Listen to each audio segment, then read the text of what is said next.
I request all of you to please post whatever you saw in the third eye as the target organ of this particular plant. You all can post it in the chat. Whatever you saw as the answer. Okay, I see many of you have posted different parts. All right. So let's see what exact organ does this herb mainly work on. So this is bergamot, which works on the circulatory system. Wow, that's interesting. I actually see Pei Hua Wu, who has put cardiovascular. Ma Pei Hua Wu's put blood flow. Excellent. That's precise, Ma. That's spot on. Wow. Ma Pei Hua Wu, that's excellent. Wonderful. Do you see, the moment you drop logic, actually all of you should know, Ma Pei Hua Wu has only put one word. She's not put too many things. She's put one word and that is spot on. This is like 100% manifestation. Ma. It's beautiful. And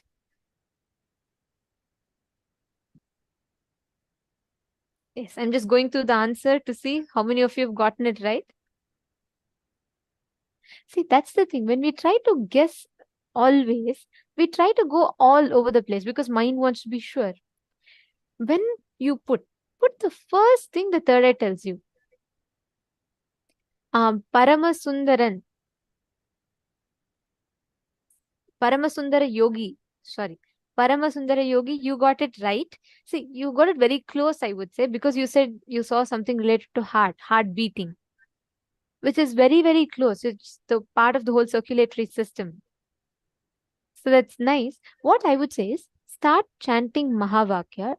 Try differentiating all the different doubts and everything that comes in, and you will start seeing how the power manifestation actually starts manifesting. Beautiful. All right. So this brings us all to the conclusion of this power manifestation, and we will be manifesting further in the further rounds of this program.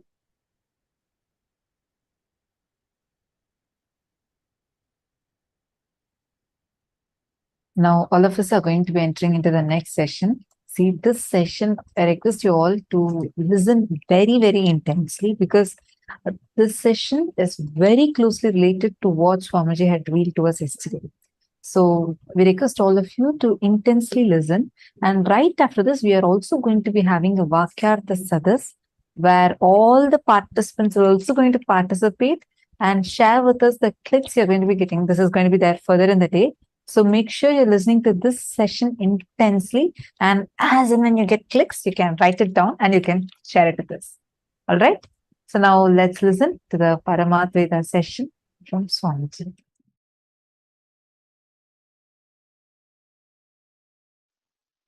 If you come to the conclusion that your God is Paramashiva, you will manifest Bhakti. If you come to the conclusion your world is Paramashiva, you will manifest Yukti, right knowledge about life, Tasma. If you come to the conclusion your individual self is Paramashiva, you will manifest Shakti. Listen, I'll repeat. If you come to the conclusion your God is Paramashiva, He decides when you will be born, how you will be living, when you will leave the earth, where you will reach. If you cognize that, if you understand that your God is Paramashiva, He is living intelligence, independent intelligence, living alive right now, you will manifest so much bhakti. Wow!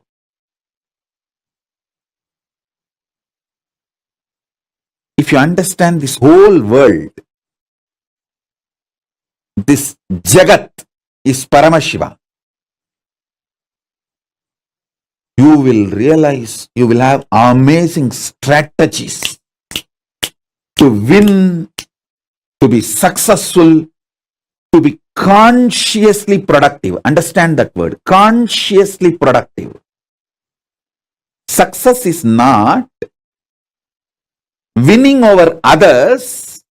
That is social success. Winning over others, having more money than the others, having more power than the others, having more things than the others. That is social success.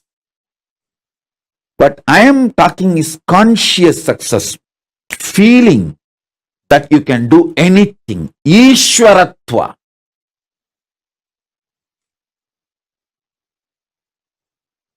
That comes to you when you know this Jagat is Paramashiva. Yukti, amazing yukti. Anything you see, you will just know the strategy to deal with it, live with it. When you come to the conclusion, your soul, Jiva, is Paramashiva, you will just manifest Shaktis. Listen.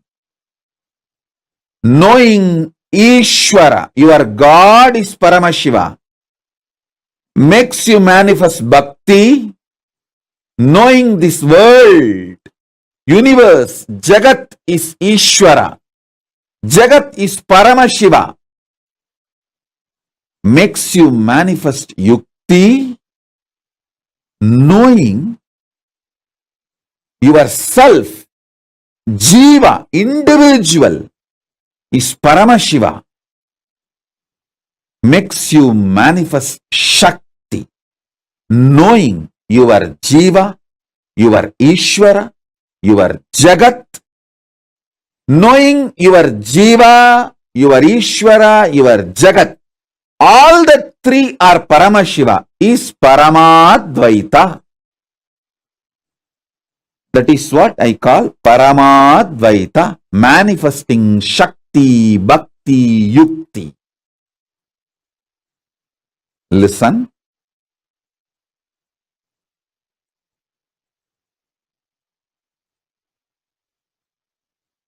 Knowing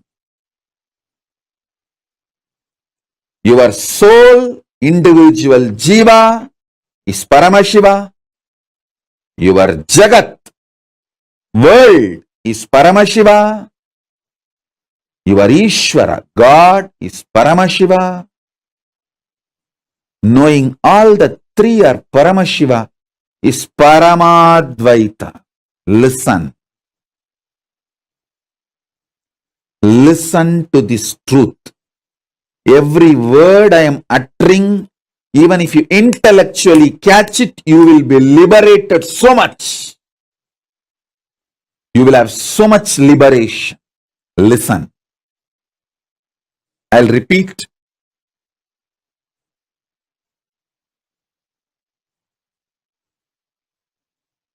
Cognizing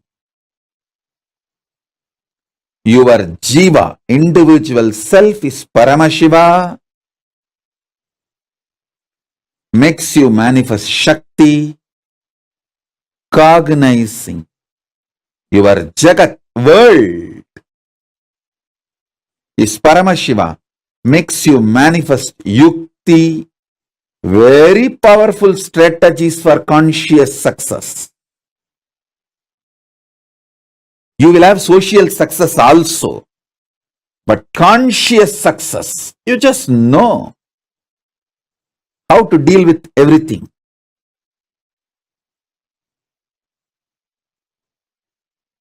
And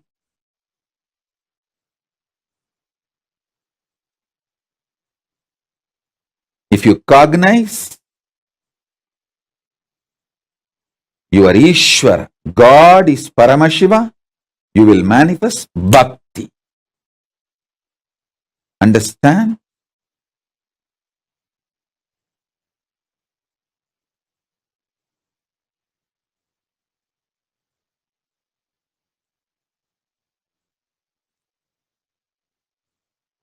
Realizing your soul, Jiva,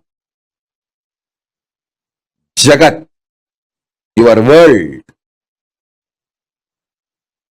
Ishvara, your God, all three are Paramashiva, is Parama Advaita. That is Parama Advaita.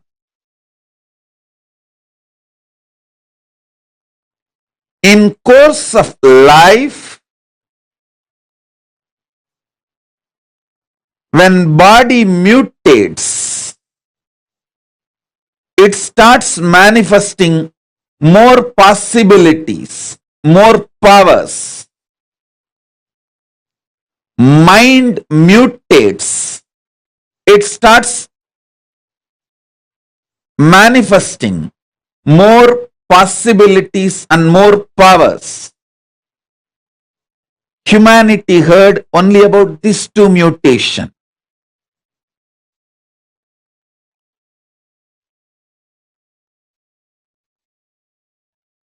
Humanity heard only about physical mutation and mental mutation.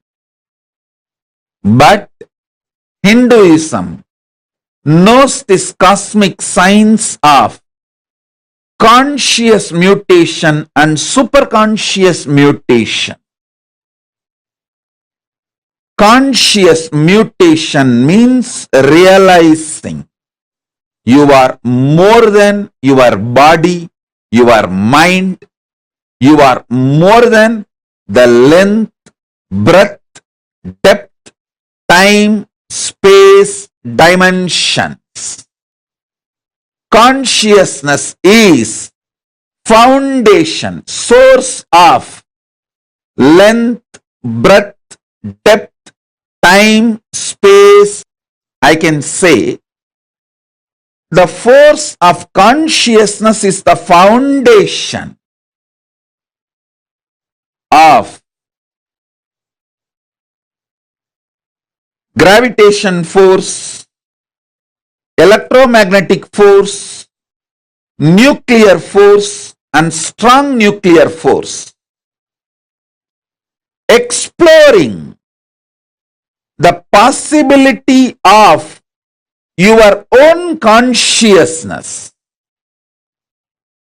powers of your own consciousness, and manifesting it is conscious mutation process. In Sanskrit we call it Pratyakatma Chaitanya Jakratam.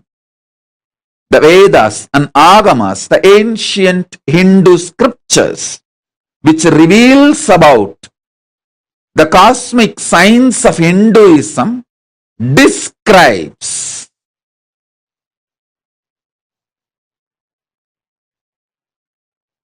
conscious mutation as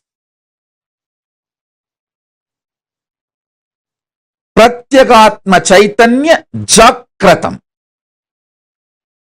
Atma Swadantram, Atma Mukti, Atma Prabhavam, Atma Vilasam, Swarajya Siddhi, Atmanubhuti, self-realization.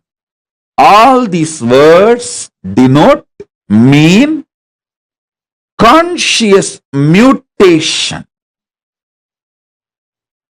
The next is superconscious mutation. The ultimate existence, power, what we call as Paramashiva in Hinduism. In Sanatana Hindu Dharma, Hinduism, we have various names. Paramashiva, Parandama, Parabrahma, Parameshwara, Parameshwari, Paramatma, the ultimate.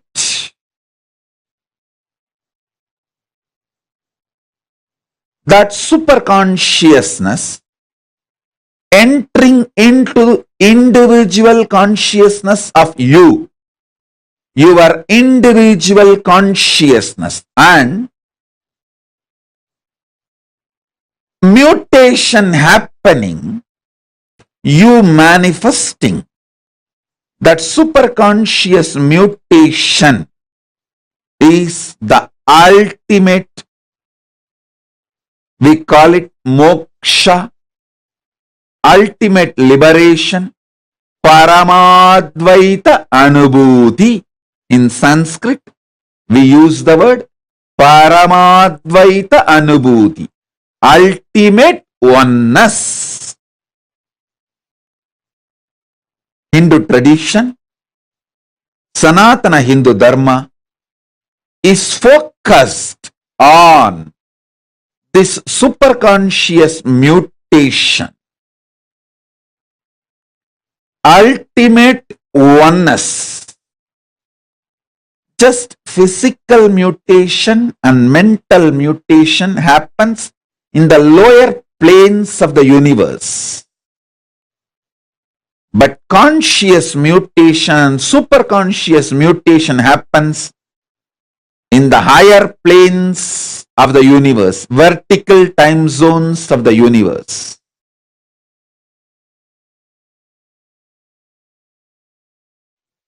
Paramashiva's message directly from Kailasa.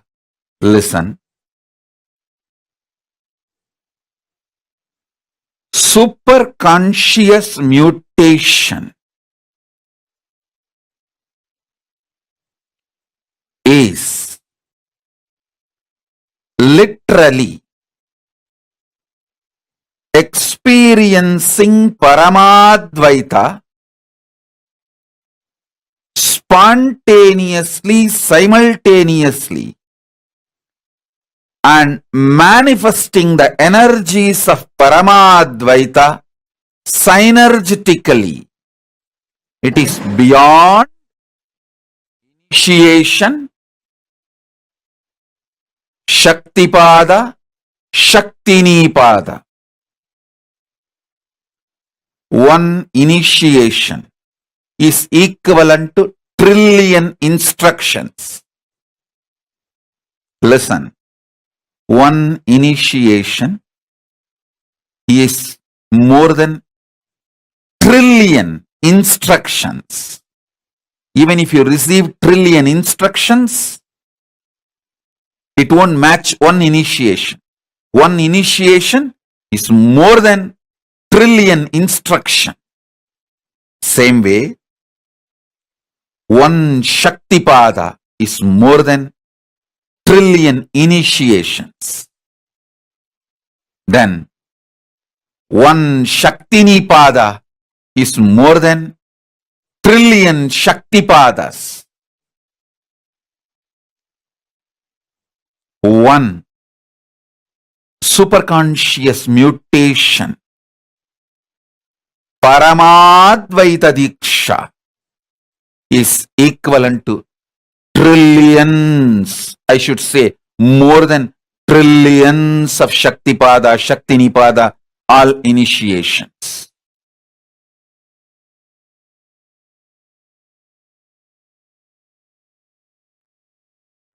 Superconscious mutation is the process of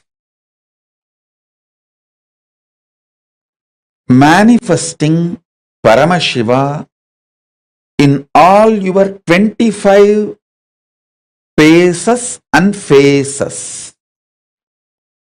PHASES, pace, paces. Phases, FACES.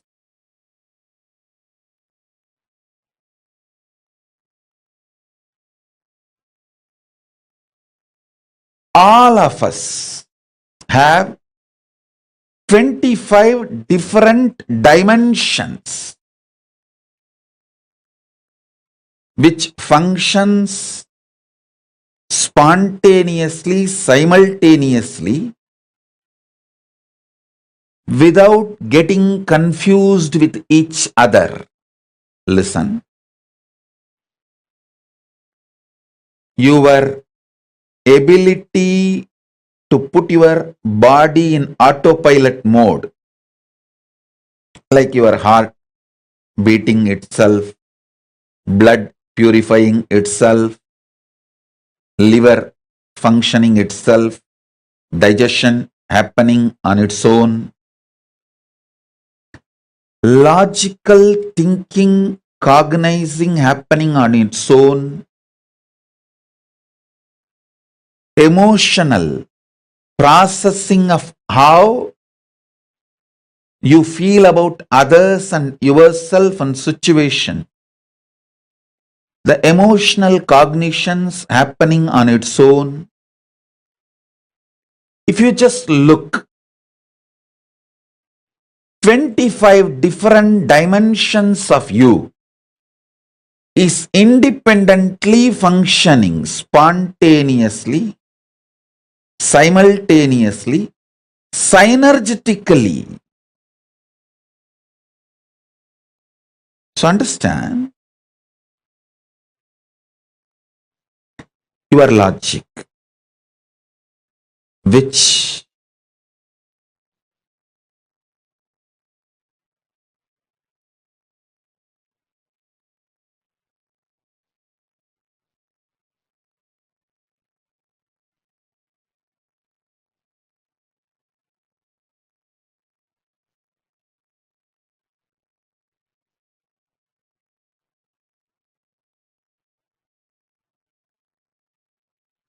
receives information, processes information, makes decision. Your emotional cognitions receives inputs, processes and decides. Understand, listen,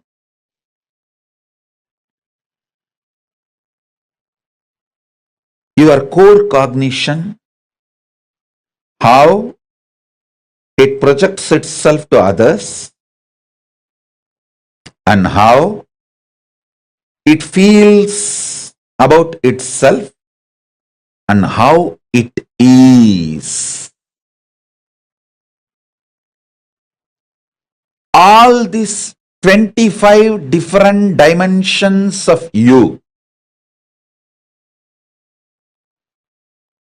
getting superconscious mutation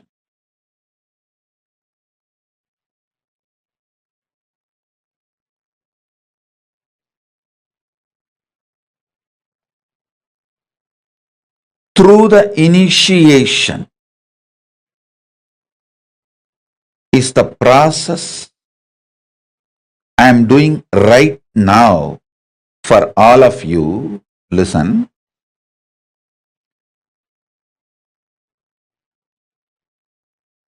Visualize the 25 face of Paramashiva. You also have it. You also have that same 25 faces. Different face of you is each of that face. So understand, all the 25 faces of Paramashiva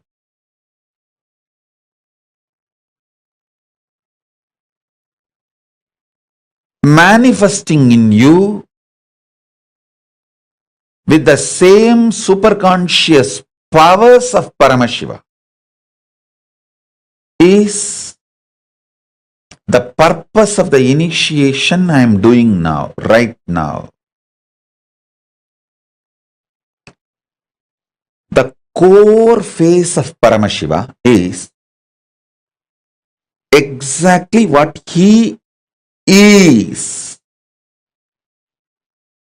In you also, the core face of you is exactly what you are, not what you feel or what you project. No. What you feel as you are is different than what you are. What you project as you are is different from what you are. The core of what you are and the core of what is Paramashiva is made to feel Parama Advaita oneness during this initiation. I have experienced in the parallel universe what is Paramashiva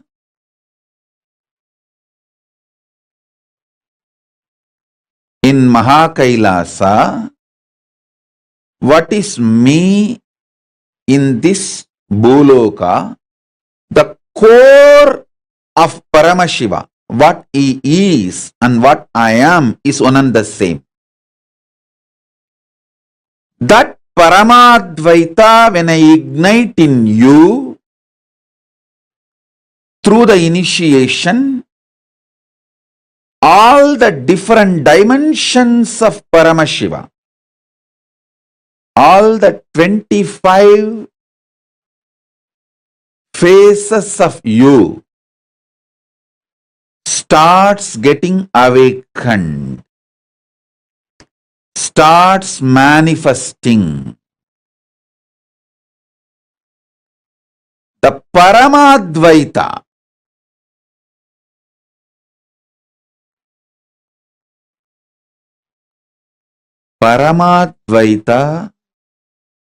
is an extremely powerful superconscious mutation process.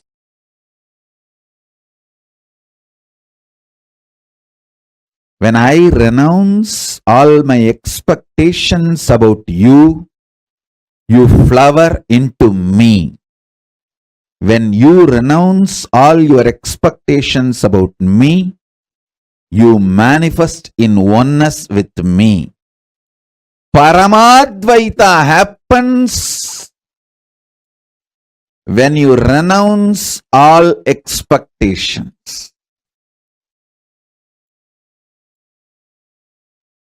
So I declare now,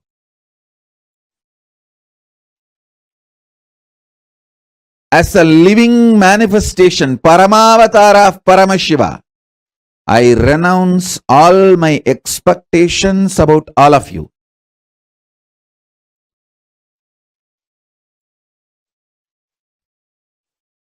All of you decide to renounce all the expectations you have about everything, including the expectations you have about this initiation. Just sit with a pure Tyaga. Be Tyaga Raja. Be pure Tyagi. Tyaga is the royal way, connects you to manifest Parama Advaita with Paramashiva. It's an immediate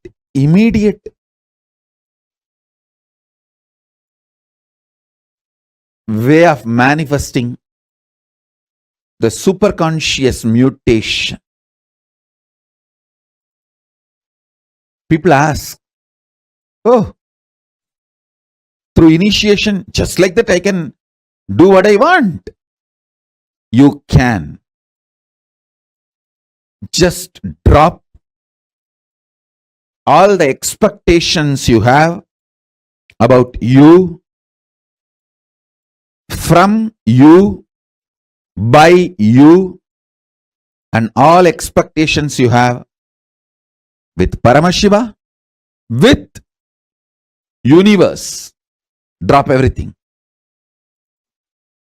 And sit now with the Tyaga as a Tyagi. Parama Advaita and Saranagati.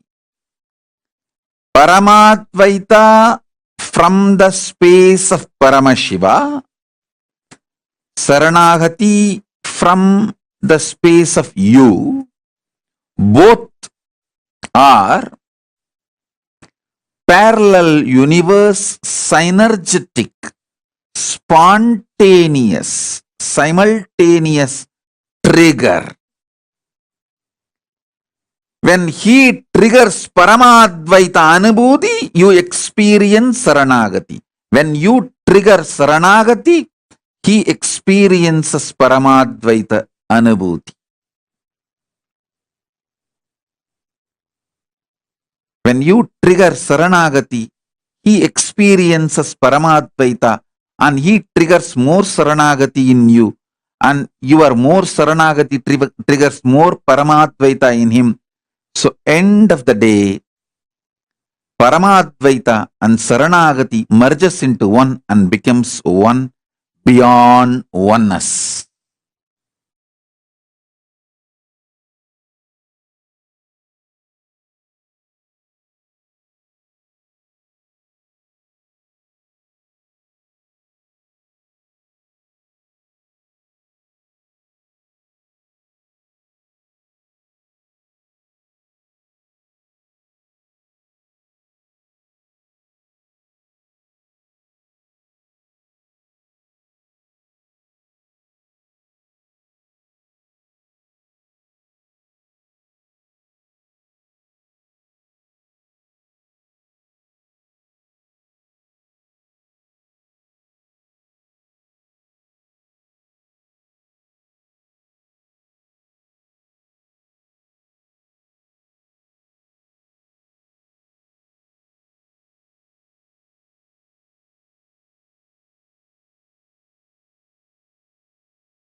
This is very, very powerful section on Parama.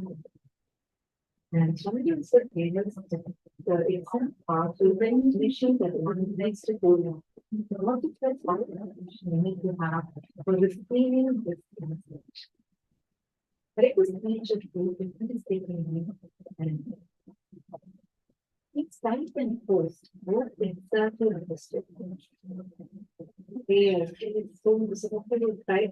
Very nice. I see you already doing the you already take the contract into it, like very clearly writing so many things you have had from watching that Interstellar and videos and watch how they revealed about that and the most popular relations from the GPs. Wonderful.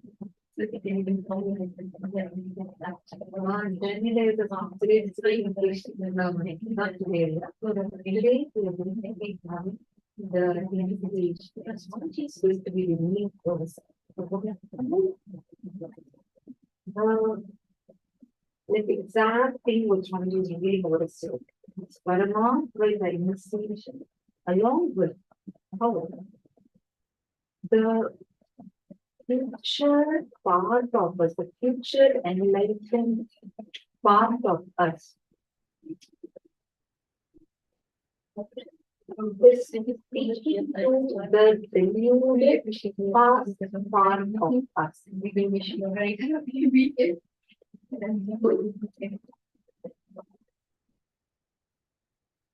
I mean, if you understand.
I'm so sorry. I hope now my volume is better and hope all of you are able to hear me better. Nithyananda.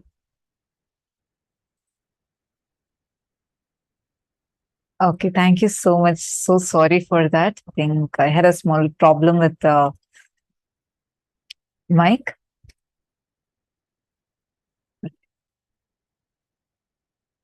So what I was actually saying is very beautifully, I saw some of you who have already started typing and posting the vakyats, these points. What was the click that you had? So very, very nice. Because today's initiation, today we are not going to be having healer's initiation. Someone asked if today is going to be healer's initiation. Today is going to be the initiation of Parama Advaita from the exact powerful revelation that Swamiji had revealed to us.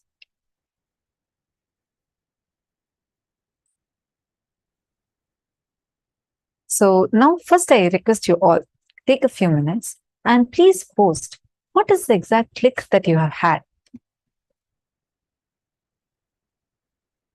Take a few minutes and please post what is the exact click from what Swamiji had revealed to us now. What is the click that each one of you had? What is Parama Advaita?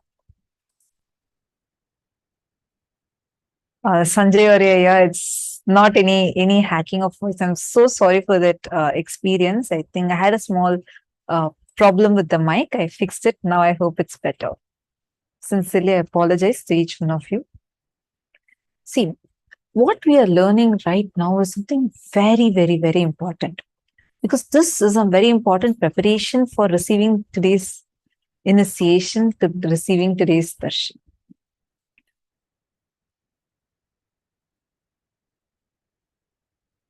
The cognition, the very powerful cognition that Swamiji had given to us today, where Swamiji explained to us how Swamiji is giving that synergetic trigger inside each one of us, and how the source from which the source of Paramashiva, source of Swamiji, and source of us, all three are one and the same. And it is not in a way, like a philosophical way, that we understand and we cognize. Are you all understanding this? This is actually, you need to take a few minutes to cognize it. And Swamiji also said, the best way to prepare for this initiation is drop your expectations. Drop your expectations about anything. Even the expectations you have from Swamiji, from the initiation, from, oh, if I get this initiation, I'm going to be manifesting powers. Even in that level, do not have it. I request you all now, let us start with posting the clicks that each of you had.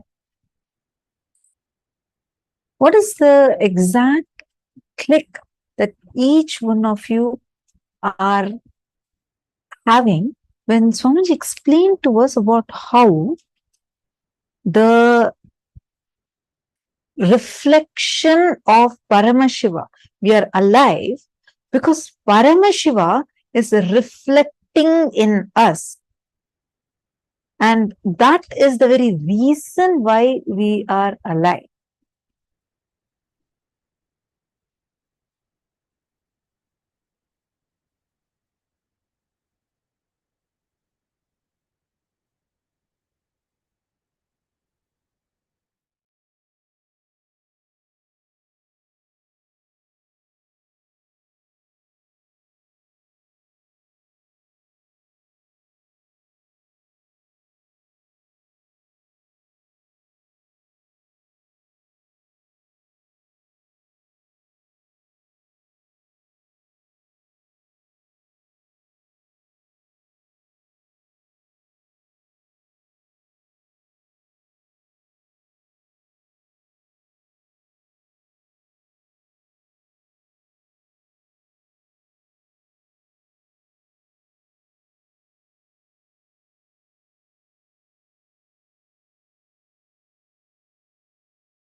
Take a few minutes and now write down step by step the understanding that you got from this session. Mama Hiri has posted, eventually we merge into one. So no need to chase our individual goal of life. Just drop individual ideas. Sorry, your message just skipped up. Just drop individual ideas and merge into oneness. Okay. See, one more thing I wanted to tell. If we see these cognitions, there are two ways we can actually respond to it. One, okay, So everything is anyway oneness. Then that can also make you feel like, oh, there's no purpose of this. From the context where you are no more driven for anything. But Swamiji is saying the ultimate unclutching, simultaneously, synergetically, intense activism. Yes, you don't need to chase your individual goals, but intense activism. Understanding? What does that do when you let go of your expectations? Swamiji explained it nicely. I did not hold everything. Oh, no problem. Mananda Mahapurna, I'll explain to you now. From whatever my understanding is, I'm going to be explaining it to you now. See, expectations. Let's understand this word little more clearly. The expectations that we have determines the kind of experience we are experiencing from our life. For example, you restrict a few things, like you say, a simple example. How many of you here have felt, I'm not at all manifesting powers.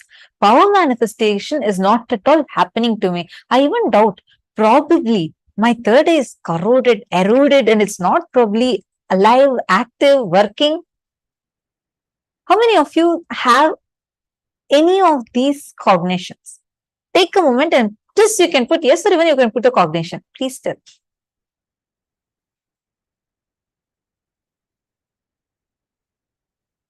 Yes.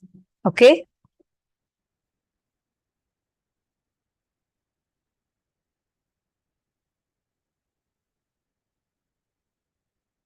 Right. Now,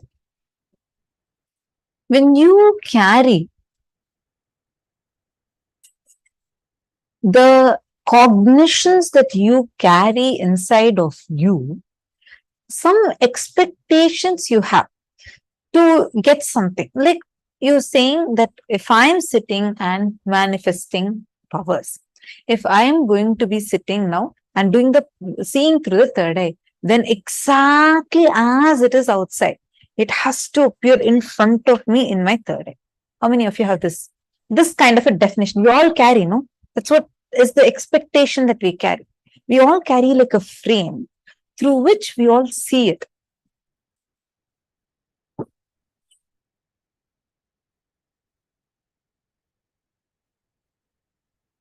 Where, how many of you are getting this? See, you are having certain expectations.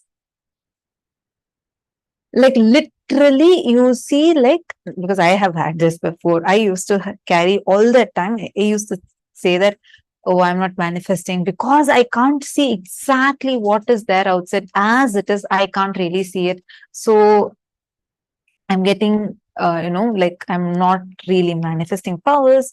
Probably these powers are not for me. I'm more of, maybe I need more completion. I used to give these kind of reasonings to myself.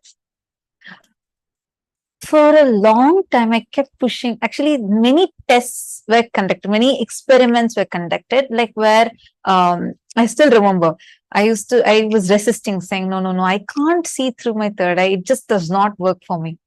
And then one of the scientists who were doing the research, conducting studies, so she came to me and she actually took me to a room, the lab, where like it was in pitch dark, like complete darkness. Okay. And in that one, she actually put eye patch on my eyes and tied a blindfold. And then she kept a paper in front of me where she said, okay, see, I've already put eye patch and an eye band. And so it's like, there's like zero way light can even enter. Despite of that, she has even turned off all the lights and made sure the room is in pitch dark.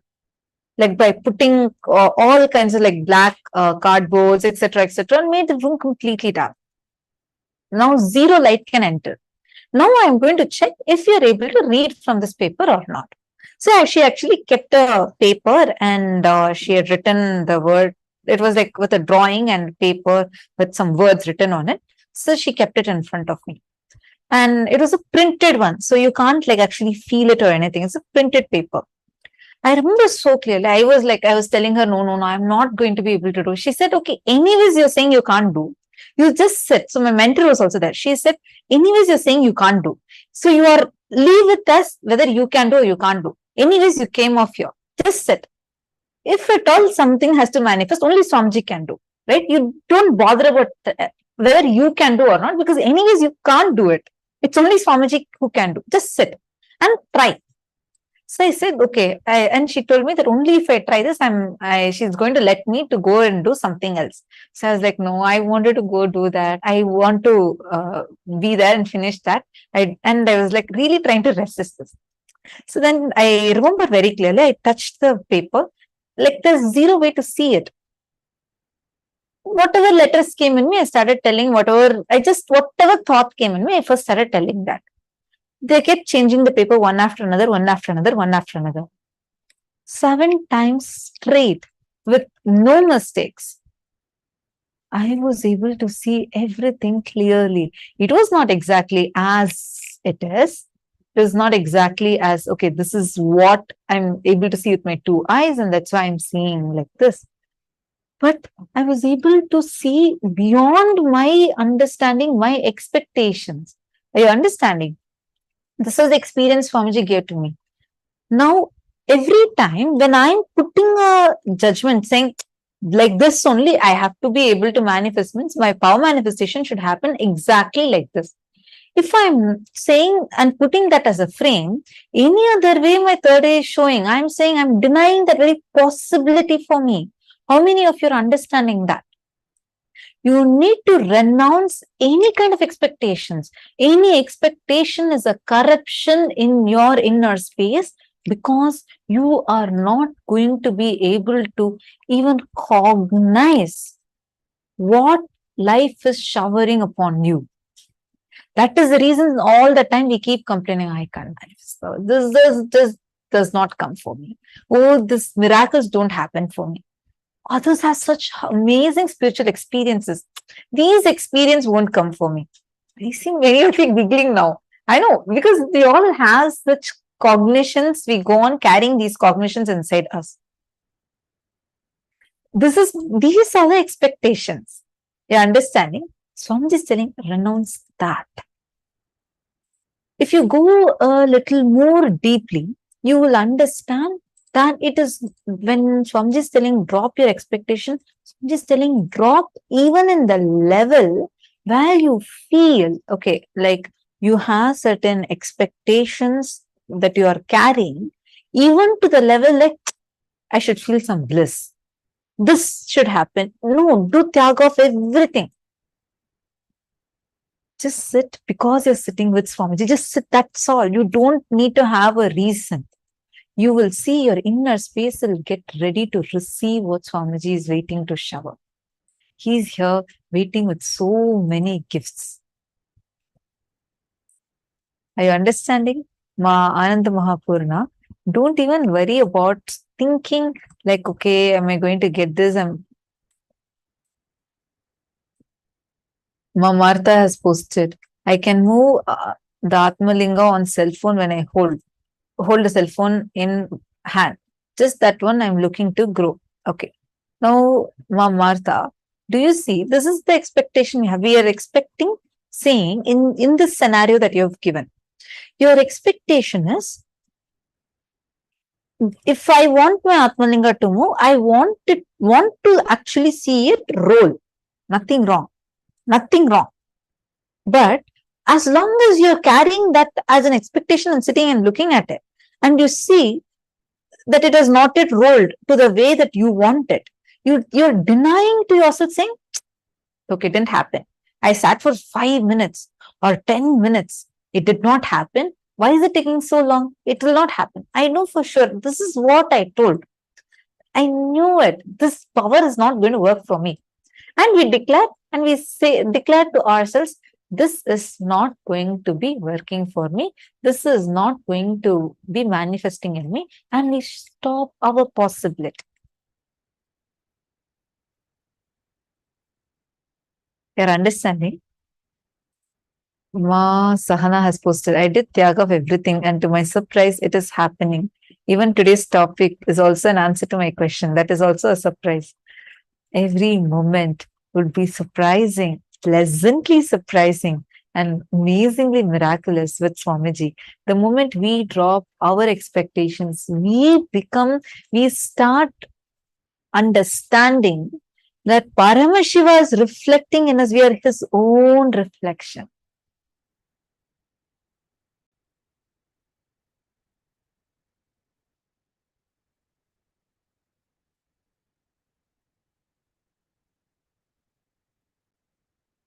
Elizabeth Silva. Sorry, I'm going to check the Atmalinga again, ma. I'll check on it and I'll make sure that you're receiving it.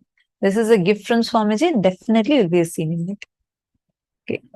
So now shall we all move to power manifestation?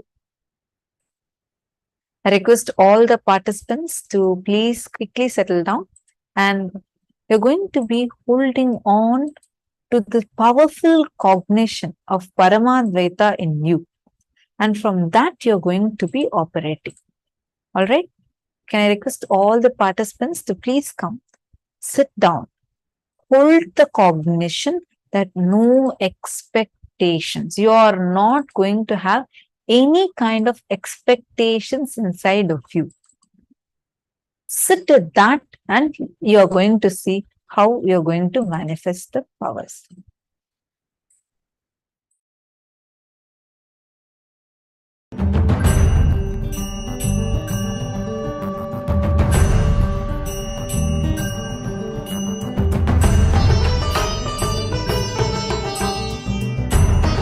This is Beilin Gao. I from Norway. 27th of July, I did group puja. In this puja, we allowed to write 4 family members. So I write down my husband name and my parents to pray healthy. Around 2 o'clock in the morning, puja is finished in Norwegian time. Then after 5 hours, we eating breakfast and we go to work. But before we eating breakfast, my husband used to take some medicines and using spray to his nose and drop his eyes because he is very seriously for allergy. He is nearly 30 years. And if he don't use that, he is painful. His eyes couldn't open, and nose is bleeding sometimes. Using this medicine also over 1 year and couldn't stop. But just the same days, in that morning before breakfast, he didn't do the same action. I'm very surprised in that time because he is a Norwegian. I didn't tell him I did puja for him, and I also didn't ask. So we just go to job. After we go back home, and in the evening we have a free talking. I asked him, today you forgot using your medicine for your allergy for your nose and eyes. He said yes. Today morning, when I wake up, I suddenly decided myself I don't want using my medicine. So whole day I didn't feeling unwell. It's quite well. So I quit it. In my mind, I think, wow, must be Swamiji did. And strongly recommend everybody to participate in the ritual in the Swamiji of us to get blessing. Nithyananda.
Now it's time for all of us to enter into the power manifestation session.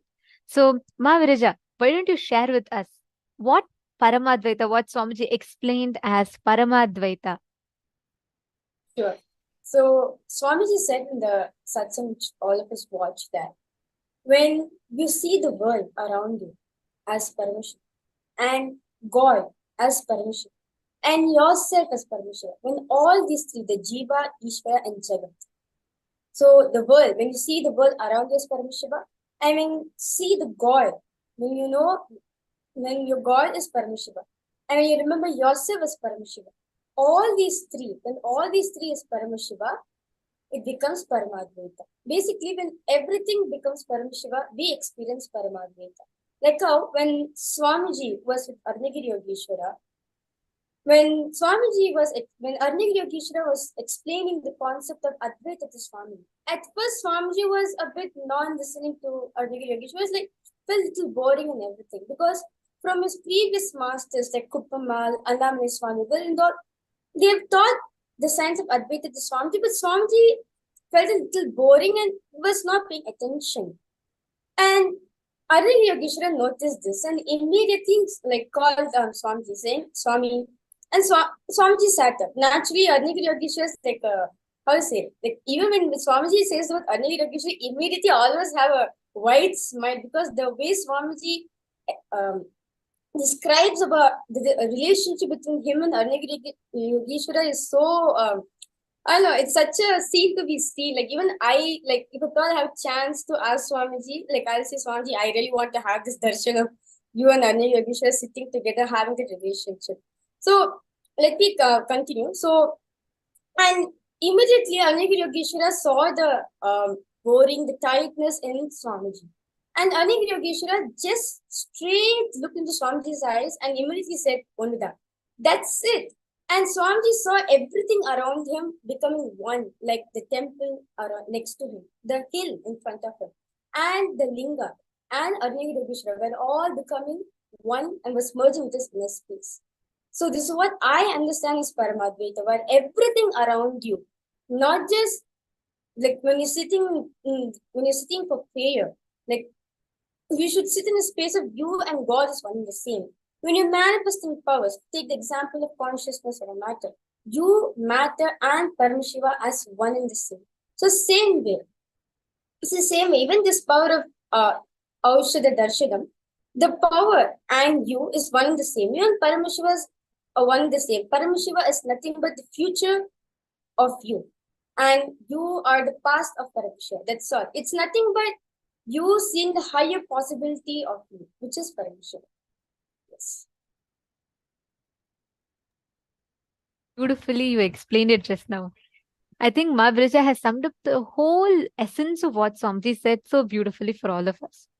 And power manifestation is nothing but you experientially understanding Paramadvaita. The strategy with which we operate in life will completely change if you apply Paramadvaita as your fundamental cognition in life, your fundamental experience in life.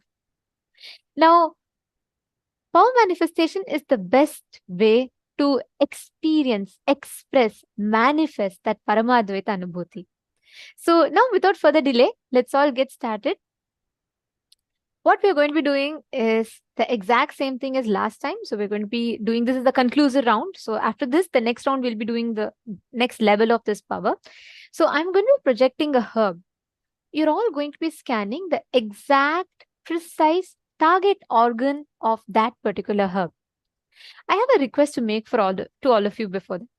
I request every one of you to make a commitment to yourself that you're going to post only what comes in your third eye and whatever comes in your third eye.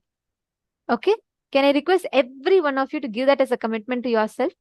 You're going to be posting as a first thing. See, you should not logically analyze. You should not eliminate, edit, alter anything what your third eye tells you. If your third eye is showing you that a particular herb works for something, then just put it. That's all. The first thing that comes. Thank you, Ma Mohini Lata. You're the first person to say yes. Okay, Ma Valini Subaya. Okay, many others are posting now. Ma Vimala is saying, I feel I don't know what it means looking from third eye. Looking through the third eye means, Ma, see, listen very carefully. Swamiji precisely explains what it means when you look through the third eye. The moment you chant Mahavakya, when you connect to Swamiji, I want you to observe this as I explained to you, because Swamiji had practically, experientially made us understand this. When you close your eyes and you chant Mahavakya, there's a brief moment before your next thought comes and interjects. There's a brief moment where there's absolute silence, stillness, whatever you call it. At that time, you will clearly know your logic is not functioning there. The moment you chant Mahavakya, you remember Swamiji. What comes inside your inner space is directly from the third eye. It's like this. If I go turn on a switch, the light has to come on, correct? It's a science. Just because I'm saying, oh, light, you don't exist, I deny your existence, you will not come on, and I still go and put the light on, it is going to turn on. Whether, even if I go and say, light, please don't turn on, and if I put the switch on, it will still turn on. My independent emotions, reactions, actions, my beliefs, understandings does not change the objective reality of the light. It is going to come on no matter what. It is going to be on. Now, this same law applies for power manifestation. The moment you chant Mahavakya, the moment you connect to Swamiji, doesn't matter whether you are a staunch believer or you think you are the hardest nut to crack, you can never manifest powers, or you think, there can be nobody like me, I am the most logical person, so I cannot manifest powers, whoever you think you might be. But the science is same. The science is very simple. The science is very, very straightforward. So, Ma Vimala, what you need to do is, every time you scan, every time you manifest, right? Have this as a simple measurement. The moment you chant Mahavakya, the moment you visualize Swamiji in your inner space, the first thing that comes in your inner space is directly from the third eye. The moment after that, always if you notice, there'll be a gap. After that, only your next thought will come. It will say, oh, could it be this? This plant looks more like maybe for cough, it could be. In the previous round, they showed answers like this. The logic will start operating a few seconds, milliseconds later. You start with that, slowly you will see the duration of that manifestation will start expanding, and expanding.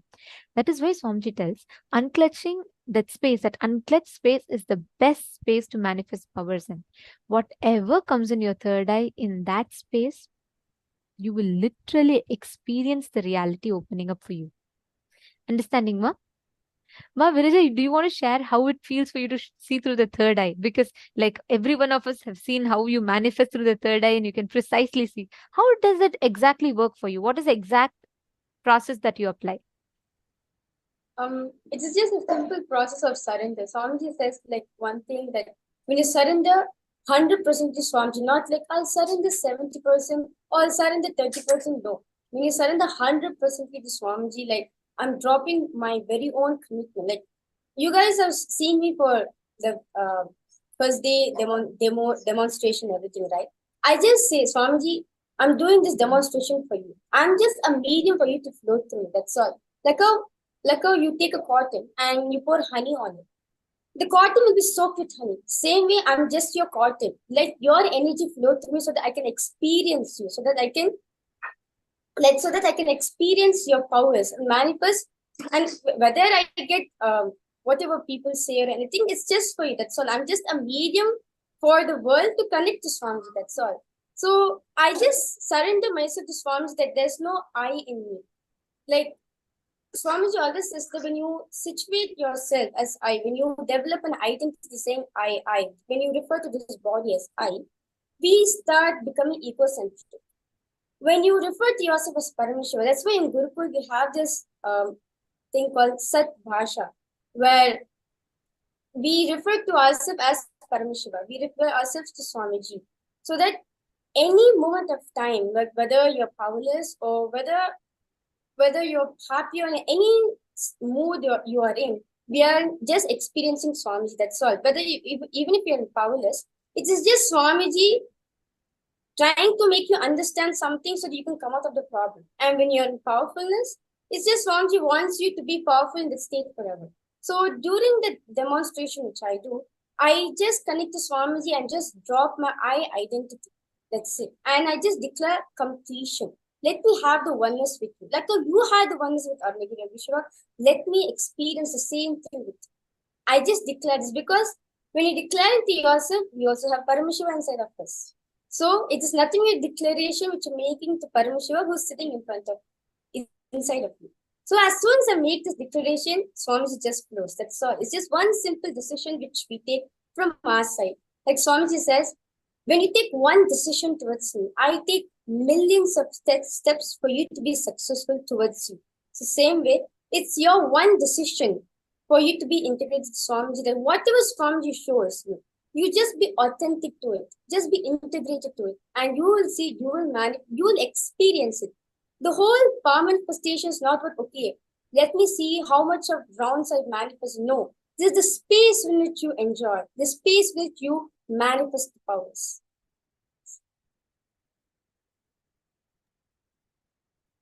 Now, without further delay, let's all get started with the power manifestation. So we're going to enter the first round in 3, 2, and 1. Go ahead. Please start posting whatever you are seeing. Just make that as a commitment. What Swamiji is showing you, go ahead and post it.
Nithyananda Paramashivoham